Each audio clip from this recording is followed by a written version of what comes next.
Hi, everyone. This is Tiffany Ablola. We're here talking about KPIs for firms today, law and accounting firms specifically, and why they're essential. Jen Hamilton. I am a fractional integrator and I am a recovering CPA. So I love the metrics. Super excited for this conversation. Opening the idea of metrics to being creative of what we measure in a firm environment is really important. Sometimes I've seen that teams don't really have any metrics or only utilization metrics like billable hours or utilization or revenue. And so Jen has shared that there are about five other essential metrics in addition to what you're probably already looking at in a firm environment. So Jen, please take it away.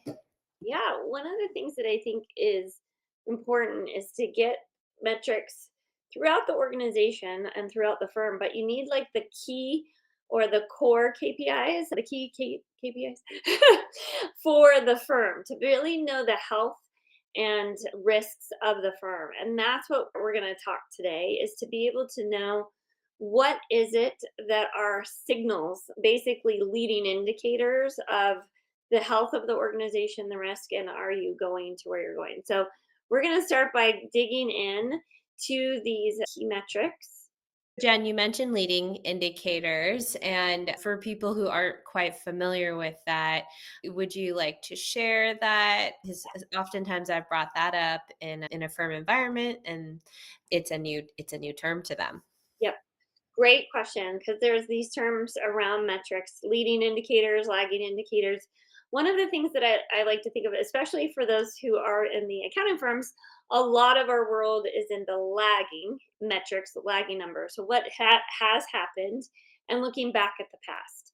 And the leading is more giving us information that will help predict the future. So that's why it's leading into it. Lagging is looking back in the past. And while you can make the argument sometimes for certain numbers, as we'll see in a moment, that they could be either leading or lagging. It's more about what are you using those numbers for? Are you using them to help predict and can see if this is the trend we want, or are you using them just to understand what has happened? And that might help you to know. You need both, but the numbers that we're going to look at and we're going to talk about are much more important to help you see going forward. Is there something we need to address that might basically cause an internal or even potentially an external disruption that you're not really prepared for? And the metrics can help you know before it happens if you pick the right metrics to help you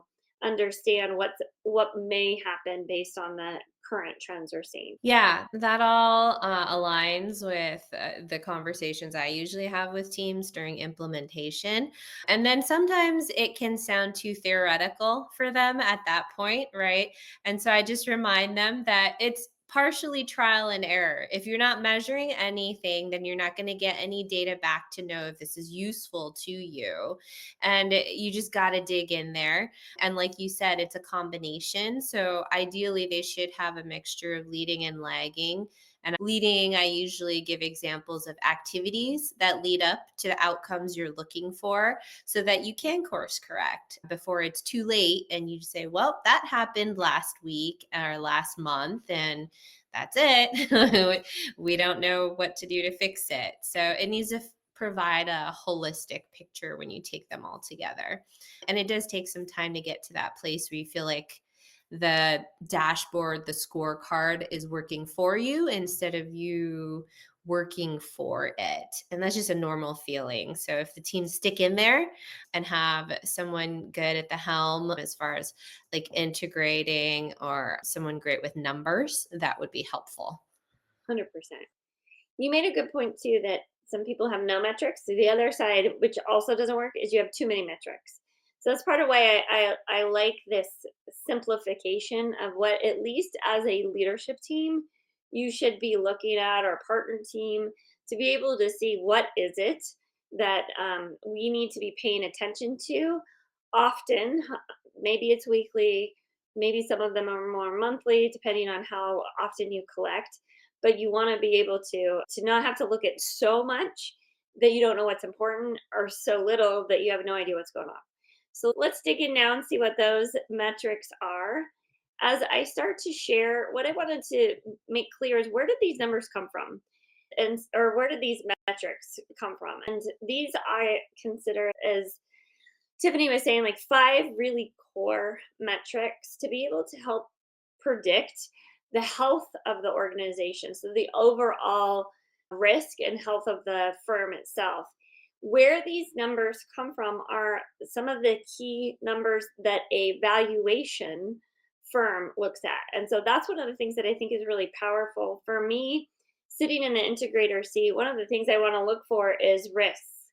And knowing if an outside valuation person came in and looked at these numbers to say, how valuable is the firm, then why wouldn't we look at them now? Don't wait until you're trying to sell or you're trying to figure out transfer of ownership. You want to be able to consider that now is the best time to make sure that you are valued as high as possible, because the correlation is, it means you have as little risk as possible. And when we all want that all the time. So you could say that these are risk avoidance if you are measuring and understand what they should be, and then taking action to adjust anything that might be off. So let's go through each of these individually, starting with the concentration of revenue. So, what is it? That when we have a higher concentration of revenue, what that means is that maybe you have one very large client, or there's a very high rainmaker, for example. So some partner or some professional that brings in most of the revenue, and a concentration that is too high, we usually say 20%. So if 20% of your revenue is coming from one client or one source or one referral source, and something happens, that person no longer is bringing in the revenue, the client is no longer a client, whatever, that source of revenue is gone, that's why this could be a major risk. Because you want to keep an eye on what percentage of our revenue is coming from different clients and different sources. And then that way you can avoid that sudden and dramatic loss. Is that you want to not just build in more into that one rainmaker or more into that client. Yes, it's nice to get more services that they are engaging in, but you also want to be very strategic about bringing in other sources, maybe training other rainmakers or bringing in other clients. Let's look at the next one, pipeline. So this is also somewhat revenue related, and a lot of people don't actually look at the pipeline. They might look at it from currently. In other words, how many people do we have that might be potential clients? But we want to look at it on a rolling basis, is the amount of deals, so potential clients, that are needed in order to hit the revenue goals. So it's like looking back, maybe if you look at this quarter, what do we need this quarter to hit our year end revenue goals? And so keep looking on it as a rolling basis, because what this does is it helps the business development team members, so marketing, sales, it gives them direction on, hey, our pipeline is too small. We're never going to hit our revenue goals if we don't bring in more, do more marketing efforts, or bring in more people that are engaging in, let's say you do a webinar like some of my clients do to bring in potential clients. And so you can also tweak some of your sales conversions, like maybe your sales conversions could be a little bit higher. So maybe some sales training on those intake calls. But it's about making a more accurate measure to see what is it, again, that leading, what's going to lead to hitting our revenue numbers, that versus just looking at revenue by itself. I was gonna say pipeline, and then sometimes I'll call the first one like diversification of revenue, or like concentration, like you said. Sometimes I see that these are painful metrics for people to look at because it's not where they want it to be. And there's a reason it's painful. So part of this is that you're selecting it because it's important and critical.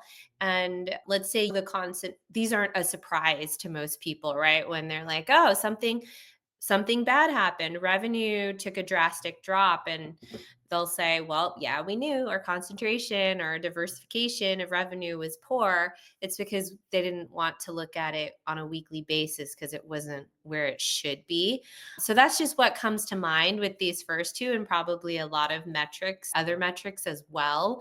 And the one thing I wanted to add was that if it's something that's painful to someone, I would just say get someone else to pull the data, put it in there for you so that you're not physically avoiding the action of getting it to where it needs to be to look at it. And then have that the rest of the team help you do the analysis of like how to get it back on track. So kind of wanted to hear your thought on those two as well. I know there's three more to talk about, but especially these first two strike me as very painful, Yeah. potentially. Well, and you made a great point too, is that a lot of times we don't look at these metrics because we probably in our gut know they're not good.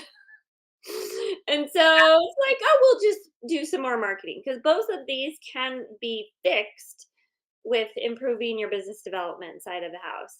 And as lawyers, as accountants, that's not always our favorite part. Some people are, which is great. And I gave you some tips on like how to improve your business development, maybe some training, some tweaking and that kind of thing. But it's one of those things that again, if you aren't looking at it, you can't fix it. So something I'm glad you brought up, Tiffany, is that why wouldn't we want to look at it? They're just numbers. The thing is, and I want to make this really important point, is that metrics aren't a measure of you as a human. They're a measure of activity and results. And so don't take it personal. As difficult as it is, take Yeah. it as feedback for you to take action. Sometimes you're going to get information to say, we're good, just keep doing what we're doing. Yeah. Sometimes you're going to get, you know what, we got to take action, but all it is feedback. And the thing I like to compare to is if you are in your car and you look at your dashboard, just like we have five different things, there's about five different things that your car is telling you as your key metrics. One is gas or electric. How much fuel do you have? Another is your speed. Is it overheating? Is the check engine light on? Like there's just a few things that we have to pay attention to. There are a gazillion more metrics that your car can spit out because when you go to the mechanic, they plug it in and get all the metrics and the diagnostics and things. But Yes. when you are driving a car and your fuel starts to run out, do you beat yourself up? I'm a horrible driver. I'm a terrible I know person. some people who do that, but yes, that's beside the point. Well, hopefully, what you do is you go fix it, go put more fuel in. And that's with the concentration of revenue and pipeline. What we're saying is you need more fuel. That's all that it is. In order to keep the revenue engine going, you need more fuel. So take it as feedback so that you can take proactive action because it's way easier than having to be reactive and not hitting your revenue goals and needing to make some painful cuts.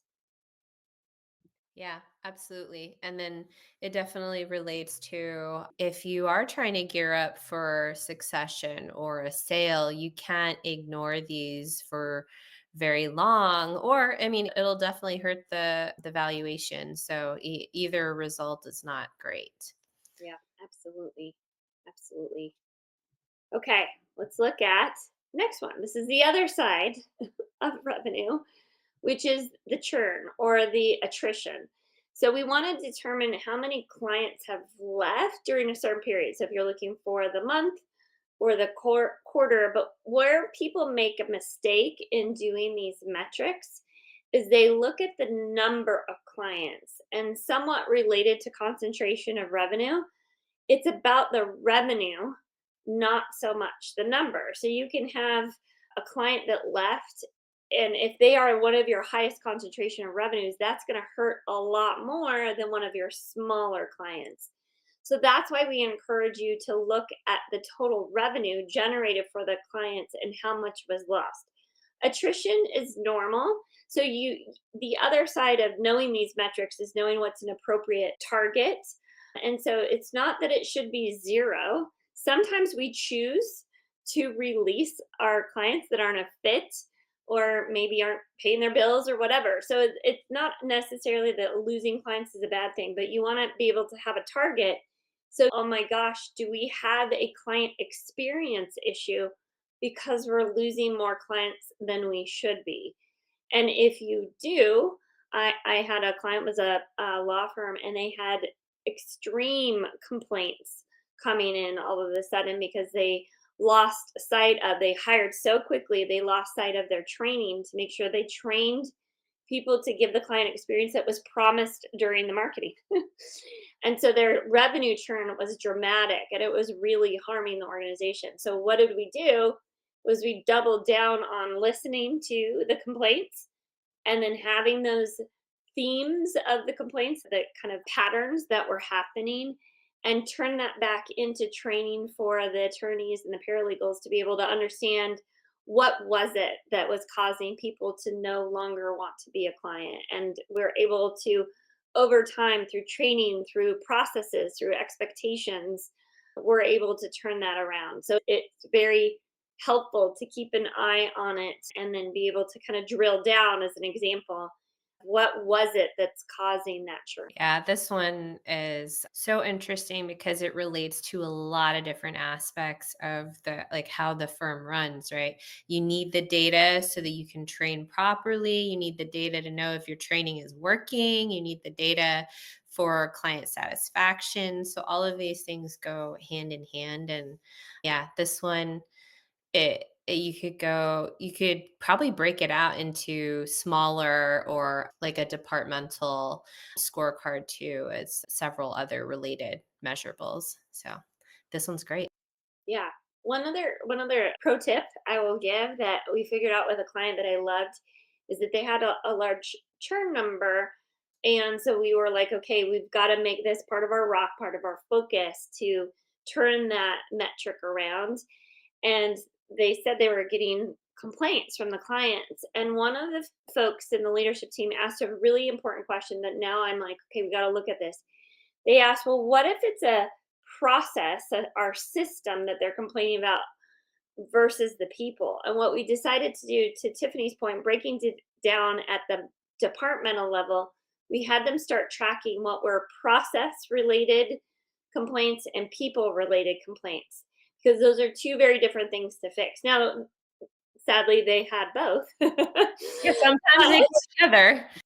but it was different training, different solutions to be able to fix those different complaints. And sometimes, let's be honest, people just complain for complaining's sake. You'll never make them happy. But what we're looking for is patterns. You don't want to just go and make huge changes based on like people's crazy thoughts, right? You can read enough on social media to see that people go off with crazy thoughts. It's the patterns, it's the consistently complaining about this certain way this person was interacting, or the way that it just took so long to get the paperwork back, or whatever it was. And so that was like my pro tip, and I love sharing that with clients, is to go in and figure out exactly what is that complaint about. All right, let's get into the next one. So we talked a lot about the revenue side, but there's also the things that connect to cash flow is the net operating profit. So one of the things, or EBITDA is another way that people will also look at it. And yes, I know you accountants out there, these aren't exactly the same, but as a shortcut, they're pretty darn close. What we want to look at is what is the profitability of the services that you provide. So we know that the firm is generating more cash based on what you do. So cash flow and seeing what's in the bank is obviously very important, but we want to understand, are we profitable such that our majority of our cash, excess cash, is coming from what we do? If not, we have a significant problem. It may be a revenue problem, it may be a client experience problem, like we were talking about with churn, or it may be an expense problem.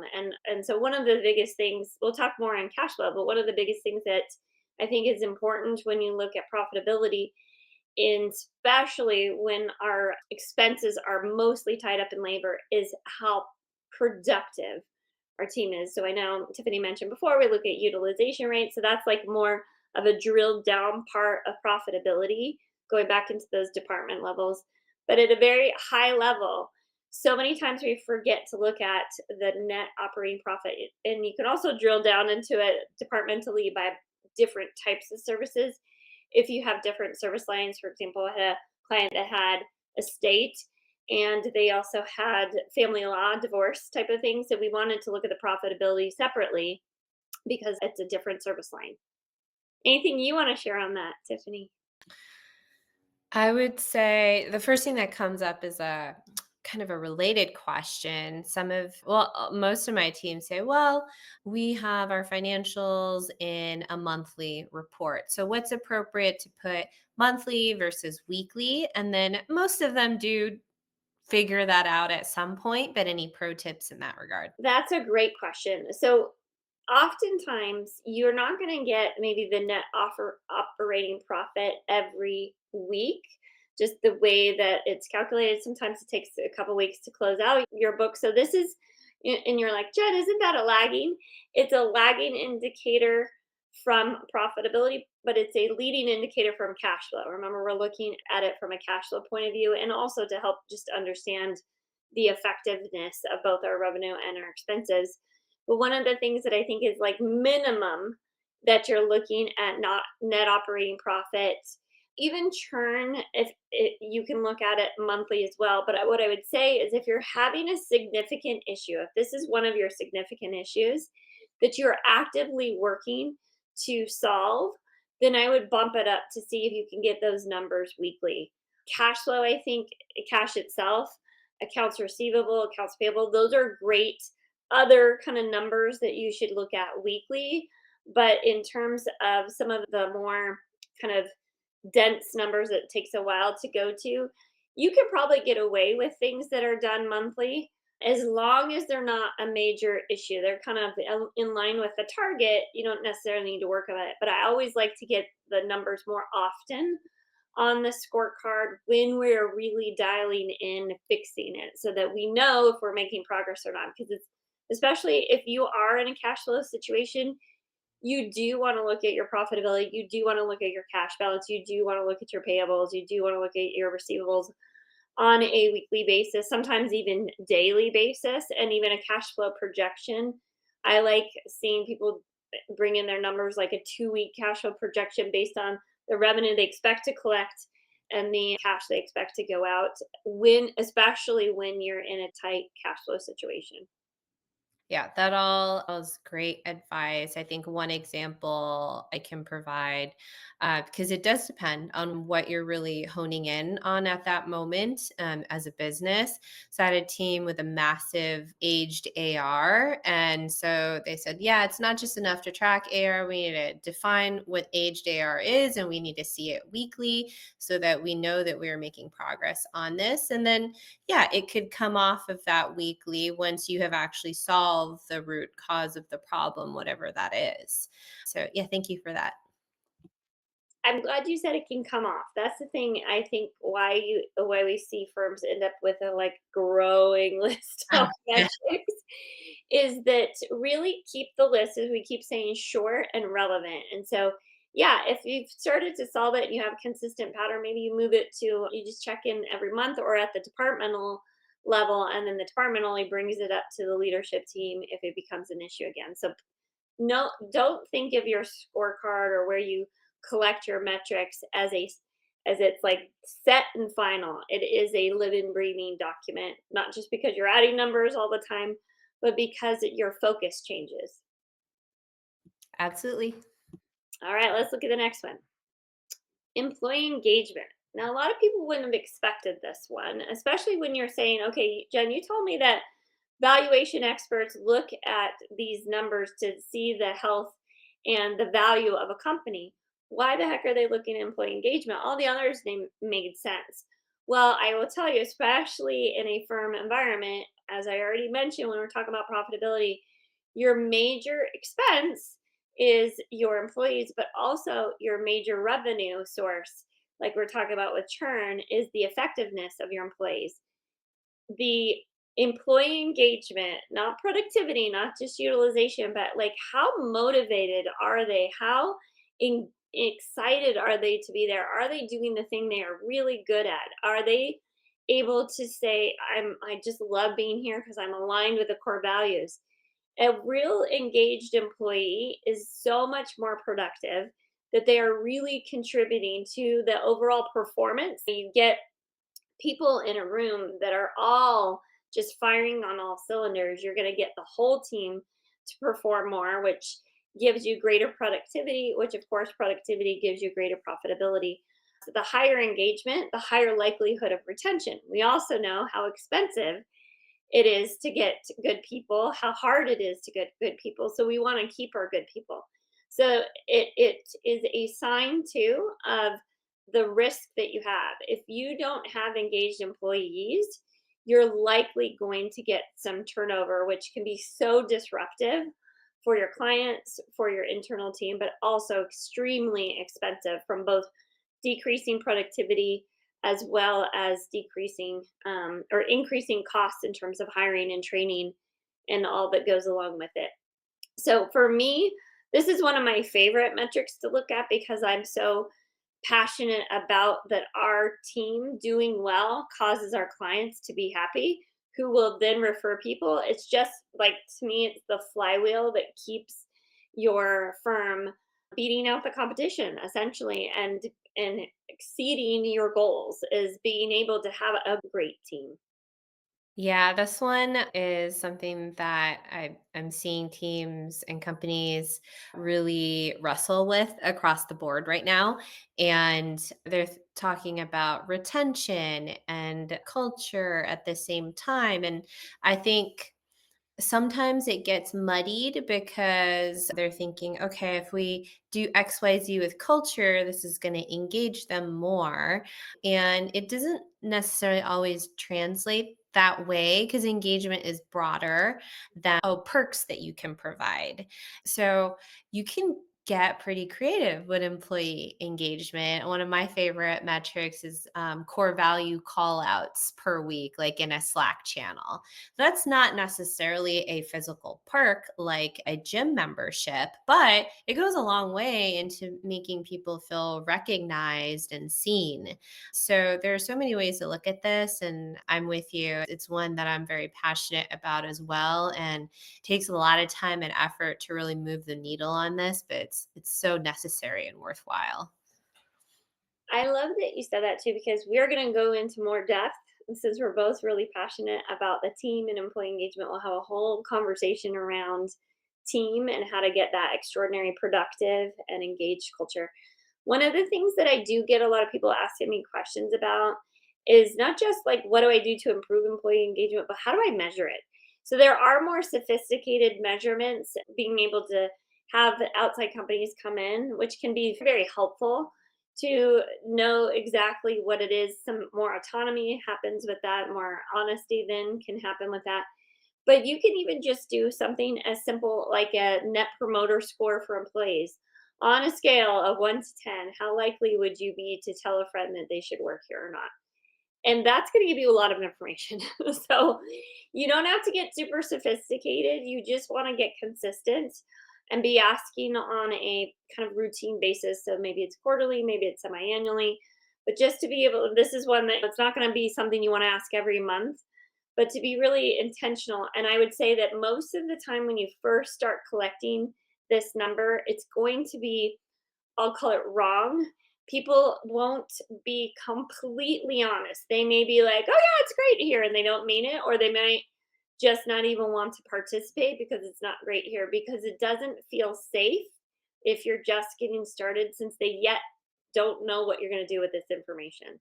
So I find that after asking for a while, as long as you actually come back to to the team members and let them know what we found out, what we're doing to fix it, and let them know we appreciate you, your voice was heard, we're going to take some action, they'll much more likely be honest and transparent, and hopefully not just wait for the employee engagement, but encourage them to speak to their leaders, or maybe you have someone in the firm that they can speak to get that information shared. So I think of this one as a slow rising of data that's actually useful, But even if it's not great the first time around, start collecting it and do something about it. That alone increases employee engagement when they know you're listening and you're taking action. Yeah, the ENPS or the Employee Net Promoter Score is a really great one. And like you said, there are high tech ways to do it, traditional ways to do it. And it does take a while to establish the trust in the organization that you're going to do something with it. And at the same time, honestly, some people are just never going to be happy. And so sometimes I see people beating themselves up about it on leadership team. Like we keep hearing this one complaint over and over again, but this reminds me of what you just talked about, Jen, as far as client satisfaction. Sometimes it's isolated and you have to note that. And then sometimes it is a pattern. So it does take some time to dig into these things. My one of my mentors, my success mentor, I love what he says, don't cater to the haters. But like you said, we'll never be happy. You don't want to change your whole approach just for a few folks when maybe it's not that broken. That is actually our last metric. So those are the five, again, the five core metrics that coming from evaluation space can help you as you're looking at how successful is this.